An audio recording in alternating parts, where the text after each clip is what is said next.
Believe in Everything Auburn is brought to you by BetOnline. BetOnline.ag, your number one source for all basketball info, stats, news, and analysis. The latest odds, news, and info for everything March Madness had to offer, even continuing into the NBA playoffs. BetOnline is your sports information headquarters all season. If you love sports info, score, news, and podcasts, you can find everything at BetOnline. We're always the fastest and easiest way to get your betting info. And if you head to the website today, you can also use your mobile device to get in on the action, but make sure you use our promo code BELIEVE. That is BLEAV, and they're going to give you a 50% welcome bonus on your first deposit. No reason to not start today. BetOnline.ag, where the game starts. War Eagle, everyone. Welcome back to Believe in Everything Auburn with Taylor Davis and Jason Campbell. Hope everyone had a fantastic weekend since we last spoke. Obviously, a lot of basketball coming at you, so we're going to catch you up on all of that, as well as discuss the final week of Auburn spring practices, which will culminate on A-Day this Saturday, which will also be Jason's kind of official debut as the radio color analyst. I know you've done radio for A-Day before, but this is your first time officially in that role, and we couldn't be more proud. So we are going to catch you up on all of it. Welcome in, everybody. Hope you had a good night's sleep. I am sipping on my coffee this morning because, like we've discussed, your girl's not a morning person, but Auburn helps me get through. Jason has tea in a water bottle. What is that? No, it's an apple cider vinegar, vitamin C. Absolutely not. No. What? You start your mornings with that? Yeah, sometimes, I need a little pick-me-up. So, I had to go in there and get my vitamin C pack. They got apple cider vinegar in it and pour it in my water. And, off my day goes. I'm not a coffee person. I was just about to ask you that. I like coffee, but every time I take it, it just does something to me. It just makes me feel tingly. So, I can kind of stay away from coffee, and I just do like hot teas and, B12, vitamins, different things like that. And I do like coffee, but I'm sorry, I can't even. What about decaf? Have you tried decaf? Yeah, but what's the purpose? Excellent question. Excellent question. I don't even think that caffeine does anything for me anymore, which is probably a bad sign. I could have a cup of coffee and go right back to bed. Like, it does not wake me up. I don't get jittery. It's like a little treat in the morning. It's like, you got up, you got out of bed, here's your reward, a little French vanilla creamer, a little Splenda, and I'm happy to be awake. That's really what it does. It doesn't really give me energy. I'm just like rewarding myself for waking up. But you have to be up early for most of your jobs, correct? Honestly, I have to be up later at night than early mornings. Yeah, I mean, most of my games are at night. And I mean, if you kick at 7, you're not getting back till midnight. Yeah, because see, I'm a night person. I usually don't go to bed till about 1 o'clock, 1:30. Yeah. I'm just not a morning person. It doesn't matter how much sleep, but I tell you what I'm not doing. I am not drinking apple cider vinegar, but one of us is a former professional athlete and one of us isn't. So I guess you could take that with what you will. Speaking of being a professional athlete, we got a couple photos behind you. Again, we are doing video. What up, YouTube? We are on Believe's YouTube channel. If you're listening as podcasts and would prefer to watch, here's your reminder that we are doing video. Nonetheless, let's go ahead and dive into some sports news because we're going to catch you up and send you into the week with all of the Auburn updates, as well as a little brief basketball recap now that season has officially commenced for NCAA women's and men's basketball. But let's start with the Tigers like we always do. This is the final week of spring practice. They had one yesterday, which was Monday. That was the 12th, the first of 4 that they will have this week, which does include Saturday's spring game. But Hugh Freeze has talked to the media very candidly about what we talk about all the time in regards to the spring game.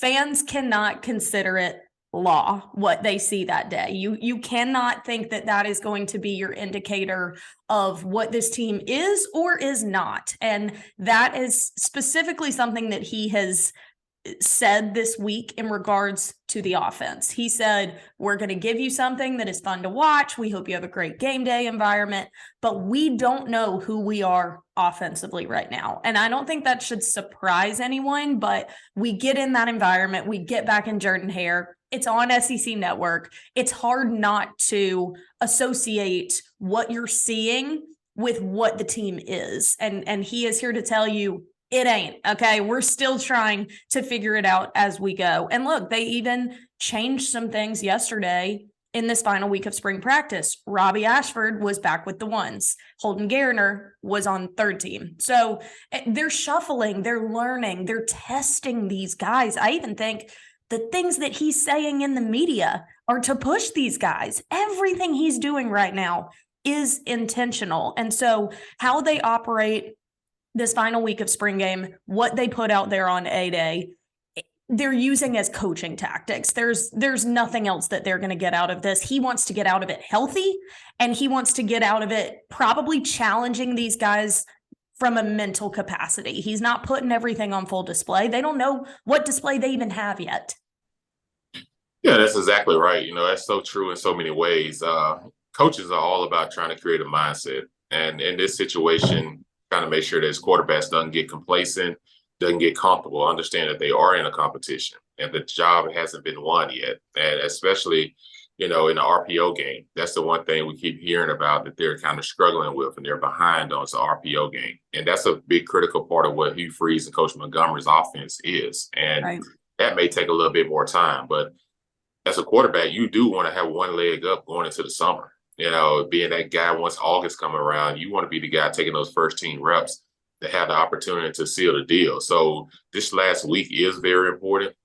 I don't think coming out of spring game is going to give any one of them one leg up because, there's still so much that can happen, Taylor. Like transfer portal in May, there's still lose a few guys, we may gain a few guys. So this roster still won't be set until probably June or July for everyone to know kind of what to expect come August. But and not just for the quarterbacks, but just for all the receivers, it is important that we do start to dial in on one or two guys early in August because these receivers are going to need some timing. They're going to need to be able to build some chemistry. You got new faces and everything. You got Nick Barner, new face at the receiver position. You got Fairweather, who's the new tight end. These guys need to start building chemistry as quick as they can. And right now they understand that they are in a quarterback situation where they got to be ready to catch the ball from whomever it is. But this is a mindset that Coach Freeze is trying to create, to make these guys compete at a high level. Yeah, it's interesting. You think so much about, we just need continuity at the quarterback position, obviously, so they can build chemistry. The quarterback is always the leader, yada, yada. I worked the XFL this past weekend, and one of the teams has had a lot of movement at the quarterback position for some off-the-field miscommunication stuff.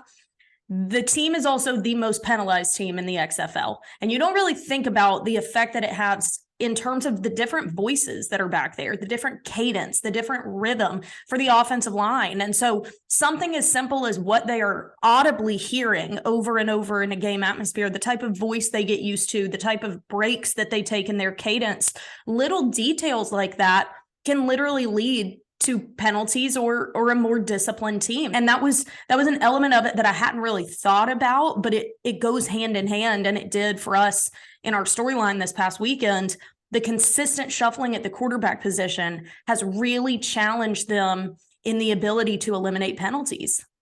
Right, and especially the voice inflection. We all have different voices. It's just like when you hear different games being called by analysts. You kind of get the rhythm of the analysts. It's the same way when it comes to football. These guys out there playing, so offensive lineman is trying to get a jump start on the defensive line. The defensive lineman figure out, okay, what's the cadence of this quarterback during the game, so I can try to get off on the ball.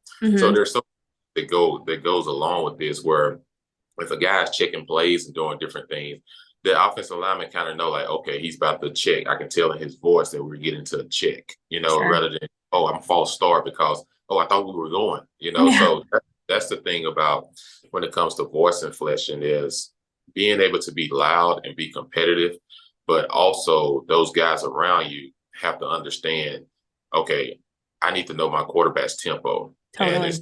And even in the drops, Taylor, like even when you're dropping back as a quarterback, like a lot of left tackles and right tackles, they want to know the depth of where you're going to be at because they want to set to know where to run the defenders up the field or where you're going to be set at. So that way that they build a wall around you so the inside guys also understand. So every quarterback is different. Robbie is shorter than TJ. So TJ may be a little bit longer in his drop. You know, Garner's kind of like in between. So then his drop may settle somewhere in between both of those guys. So it's just all these things and intangibles that have to come together, and they're not built overnight. So even with all the new offensive linemen that we have in the transfer portal this year, it's going to take the offense a lot longer than it will the defensive side to get caught up with everything. It'll be interesting to see, but Hugh Freeze wants everyone to realize that it ain't going to be the whole shebang. He also said that Jarquez Hunter is the best running back he has ever coached, which I thought was very high praise and encouraging of a guy that it's his time. You know, we had Jarquez on the show a few weeks ago and he already seemed locked in. He's a really humble, good dude, just like really grounded. Something about those Mississippi guys, I guess. But he has been, now don't get me wrong, he has gotten acknowledgement and praise since he's been here, but it's been him and Tank. It's been, oh, we're the 1-2 punch. We're the Cadillac and Ronnie. Now it's Jarquez. It's his turn. It's his moment. And he has given us every reason to believe that he can be that guy. And I think that for a new coaching staff to come in and have uncertainty about a lot of positions, but immediately say, not only is Jarquez impressing in spring camp, he's the best running back I've ever coached. I mean, that gives you a hell of a lot of confidence when you're sitting here going, okay, it is my time, and this coaching staff thinks it's my time too. Well, Jarquez has kind of earned a lot of things that he's gotten.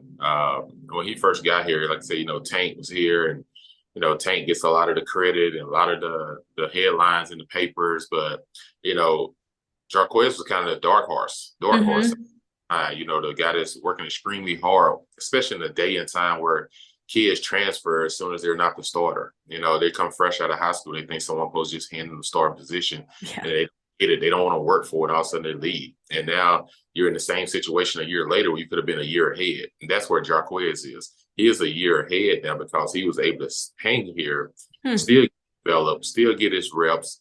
While he wasn't the main guy, he still was getting playing time. But now, guess what? He has 2 years left at Auburn, and now he's the main guy. So your time will come if you just continue to work hard and just don't start leaving and chasing.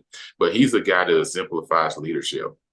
Every guy, he's not a big rah-rah guy. He's the guy that just leads by example. And that's what you want. Guys are going to show up, do what they're supposed to do, when they're supposed to do it, and show you why they do it. And that will help the younger guys come in as a freshman and be like, that guy right there, I want to follow everything that he's doing because obviously he's doing it the right way. And because the results are starting to show. I mean, look, he told us when he came on the show, his goal for this season is to be the top back in the SEC. So he has his eyes set on goals. He is driven, but he doesn't really care about all the pomp and circumstance. He honestly, even doing the interview with us, he was a little soft-spoken. He's not that guy, but he freaking has big goals for himself and for this team. And I am with Coach Freeze. I won't be surprised if this is his real breakout season. Another thing about the format of this week, and obviously you can give your thoughts on this because spring games are kind of at the discretion of the respective schools, how they want to structure it, how they want to format it.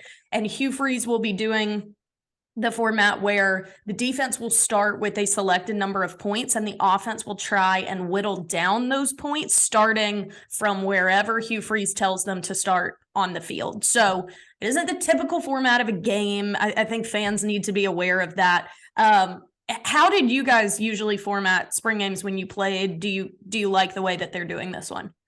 Actually, when I played in the spring game, I didn't even know the format because the coach they used to just line us up out there and just say, okay, guys, here we go. Try to take the first play ball. Down, score, and defense try to stop them. It'd be very vanilla, no blitzing, just, basic cover and, basic offensive plays, no motion and shields and all that stuff. So actually, spring game to me was boring.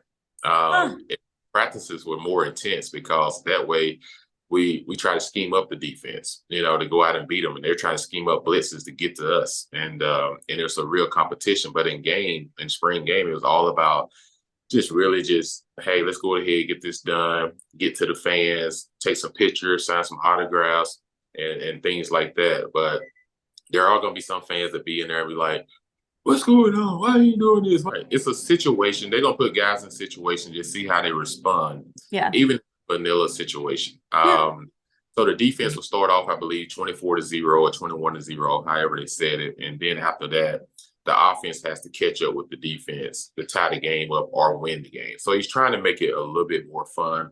But there are a couple of young guys I'm interested to see. I know we talk quarterbacks and running backs. Everyone kind of know who those guys are. But, Camden Brown is a guy last year, Taylor. That's one of your best guys. He's a guy. Nick Marner's a guy I want to see. Morris Johnson, I want to see what he does again this year. The new center outside of Avery Jones is our starting center that came in to transfer. But Connor Liu, the high school guy that came in, that's getting a lot of headlines. He's getting like Kyan Lee, the cornerback that we was able to decommit from Ohio State that signed with Auburn, that was able to be an early enrollee. And with J.D. Rim out right now for the spring, this guy's getting a lot of reps. So I want to see in person as well. I saw a scrimmage a couple of weeks ago. I just want to see these guys out in the game-like atmosphere, because some of them eyes are going to get big. How many people are at a spring football game? It's going to be more than some of them that came from these other conferences to Auburn and the transfer portal. They're going to realize there's more people at our spring game than was at their real games. We love it. It's what the Auburn family always does. And I think on the heels of how we ended last season, where it was just rooted in loyalty to this school and this program, that's reason enough to be there, to show support and to give an inkling of what those guys are going to have behind them come fall. I also think from an individual perspective, these guys can go into Saturday knowing what I do today doesn't grant me a job 100%. But what I do today can answer some questions that these coaches have about me. It's not going to answer all of them. It's not going to make their decision for what's going to happen in August. But you can whittle down a little bit of doubt or some of the question marks that these coaches inevitably have about these guys. So there is an individual implication that it can matter for these guys. It doesn't give us a look into what this team is or who this team is, as Coach Freeze said, but an individual gain can certainly be there for today. It's kind of like what we say about, these guys in, entering the draft. They showed what they're going to show on tape. These, opportunities like Senior Bowl or Pro Day, it doesn't necessarily make or break you, but it can improve. It can kind of lean things a little bit toward you. I think the spring game, that's probably the best way to put it from an individual perspective. Some guys are game players. Some guys are practice players. Like I've seen all-world, all-American practice players. And then once the lights come on, it's like, where did you go? Interesting. So you see that all the time as well. So they'll get a chance to know a lot about some guys in the atmosphere with a lot of people in. Oh, yeah. We're looking forward to it. Again, that is this Saturday. I believe kickoff is at 1 p.m. Central, so make sure you go support the guys. Before we close out, basketball season has concluded. Women's results were yet again not what we talked about on the last episode. It was an LSU-Iowa national championship, with LSU bringing the first ever basketball title back to Baton Rouge for men's or women's. Kim Mulkey just put on a clinic this year and did it in the craziest blazers I've ever seen. But all the credit to her and to her team for pulling that one off. Iowa, a very talented team.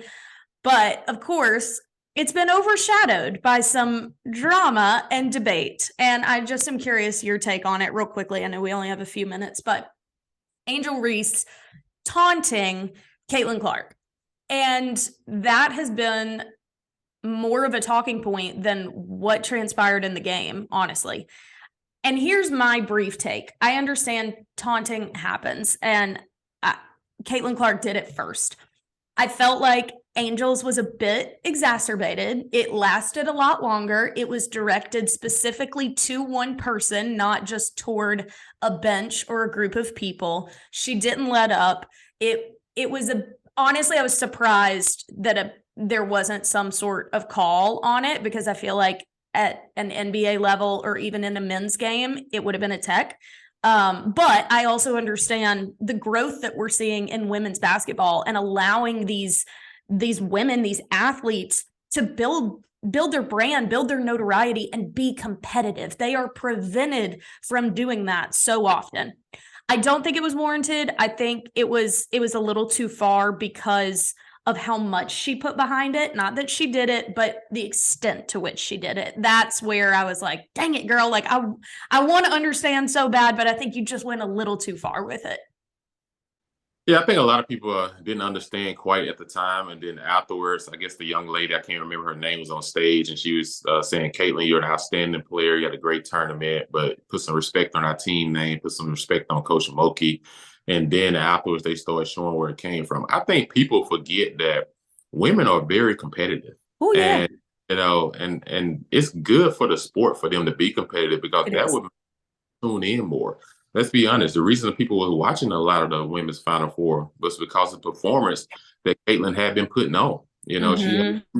back 40-point games, and then it's the increment of Coach Moki being in the Final Four. There's South Carolina, who's been this dominant force, 36-0. They're in the Final Four, and then there's this Virginia Tech team ranked number one, One seed. at a 1 seed. It's in the Final Four. So, and then you have LSU and Iowa, two teams that's never been to the Final Four, I don't believe, and now they're competing for the championship. If you would have told me LSU and Iowa would have been in the championship, I'd have been like, no way. Just like UConn and and San San Diego Diego State. State.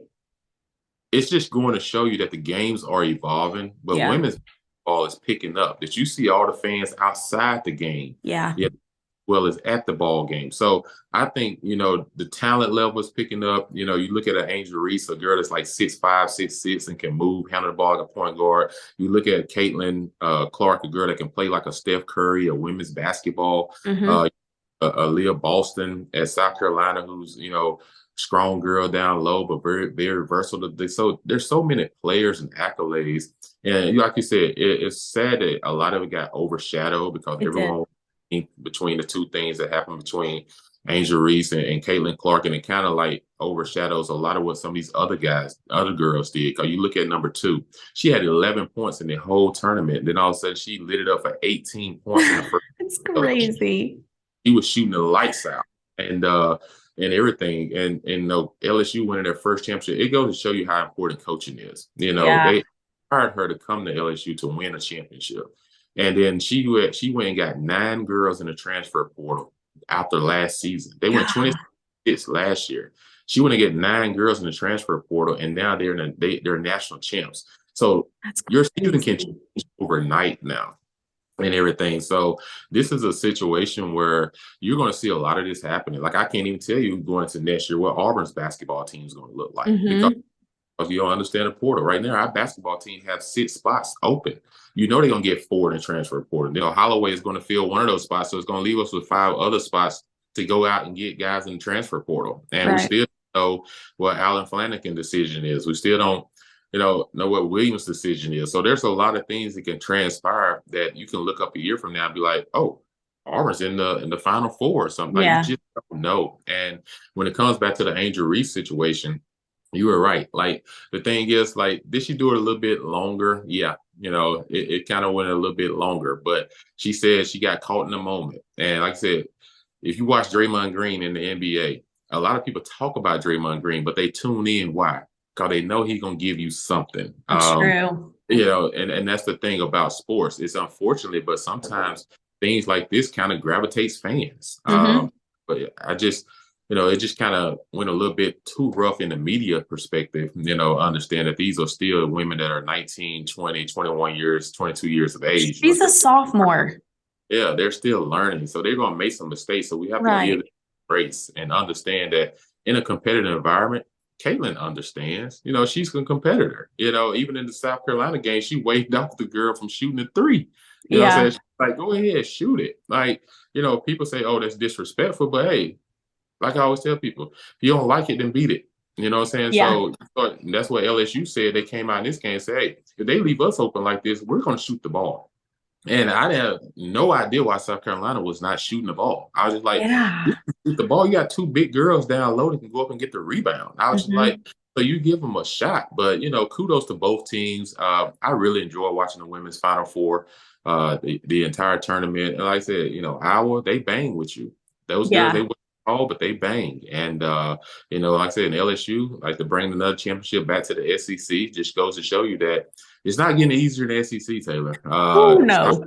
still there with the number one recruiting class right now in women's basketball. And LSU is not going to be far behind. So we got to find a way to get our Auburn program rolling and give some support to our women's teams here at Auburn to give them a chance to get in this hunt. Totally. Yeah, I can also see where frustration would lie with all of the backlash about something like that, because I would be like, have y'all been watching for years, or did you just tune in for a Final Four because it was an unexpected matchup and now you're going to complain about something? Like, have you been supporting this sport as a product for all these years? Because this is a women's sport, I know, on the TV side that has struggled. Sports like gymnastics and softball perform a lot better than women's basketball. And now, people like Barstool and all are going to have comments about this one particular aspect. Have you been a fan of our product? Have you been following the game? And do you know anything about Angel Reese besides that? Because it just allowed all these leeches to jump onto something that was a media frenzy, but it's not coming from genuine supporters or fans of the game. And that's where I'm like, you lose me there. It has to be coming from a reputable voice. But regardless, congratulations are certainly in order for LSU. Kim Mulkey is a force to be reckoned with. Like, to do that in such a quick turnaround at a program that had never won a national championship. It's not like someone following Dawn Staley, it's not like someone that was coming into a program that expected championships 2 years, and she brings the first one back. It's crazy to me. I mean, she knows what the frick she's talking about. So, And she got 9 transfer girls. Yeah, that's cool, but you still got to build a chemistry. You still got to build totally. ability, and you got to get these girls to buy in. And I think Yes. that's the thing. You're dealing with a lot of athletes now, Taylor, that are me people first, Mm-hmm. instead of team people first. So you have to get that out of your young players when they first get there, and like, hey, check your ego at the door. It's all about the Right. team. And that's something that she's able to do. And she won a championship as a player herself, in the 1980s at Louisiana Tech. So she knows what Crazy. this is her fourth one as a woman's coach. I just, I give kudos. I think the sport is evolving. Me too. It's really getting to a place where, you know, NIL is picking it up when it comes to women.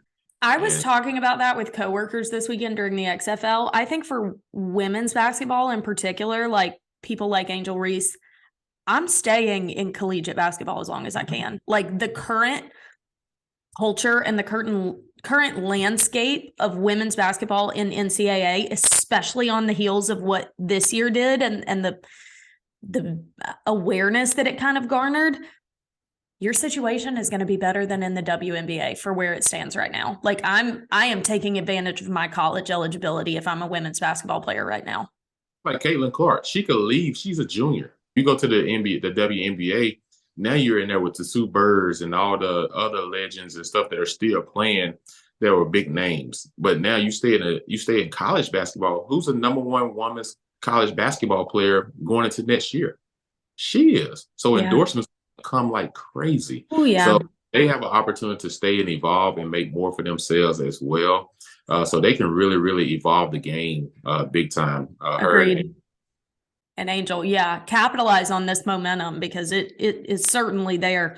When you were mentioning the men's basketball team, you mentioned a couple guys we're still waiting on decisions for, but we do now know the decision of Wendell Green. He has announced that he is going to be pursuing the NBA draft.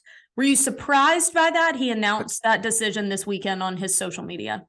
Yeah, I was really I surprised. was too. You think about Wendell, yes, he can shoot, but he's a smaller guy, and Mm-hmm. just one more year of being in Auburn, getting stronger, because late in the games, his legs wasn't there. Why? Because he has to handle so much of the basketball from first quarter, from first half all the way through. Mm-hmm. and he has to come off picks, and guys are banging with him, and he doesn't have that physique to take that for 2 full halves. But now you got a guy like Holloway coming in, and I feel like, okay, he can help you because he's gonna take a lot of pressure off of you with ball handling. Now you get a chance to be that shooting guard to go off of screens and not have to worry about trying to get in a high pick and roll all the time, and be able to get up some shots and have your legs late in games to be able to hit big shots. So I thought that this would have been a great opportunity for him to advance and show what he can do in that aspect of it. But you just never know, especially, these guys, I don't know, what he has personally that he feels like he needs to go ahead and try to move forward. So we wish him the best in all that he do. But man, it's just so hard, man. These kids, they just want to chase these dreams so fast. So Taylor, I know. Sometimes it works out for a lot of them, but then we don't hear about the stories where it doesn't. Sharif Cooper, time talent that came to Auburn, everybody was high on him. Just a little bit of impatience. He thought it was time to go because he's going to be a top 15 draft pick, and he ended up being one pick before the draft ended. Yeah. And then he won game in the NBA before he ended up being down in the G League. Yep. So, I just hope these guys really, really understand, like, man, don't chase the dream too fast, because as fast as you're chasing it, you're making the faster you're leaving it as well. Yeah, that's a very good way to put it. But season did end completely this past weekend in the men's season as well. UConn defeating San Diego State last night, 76-59, if I'm not mistaken. San Diego State getting to the championship in just yet again some crazy magic buzzer beater against FAU that was insane.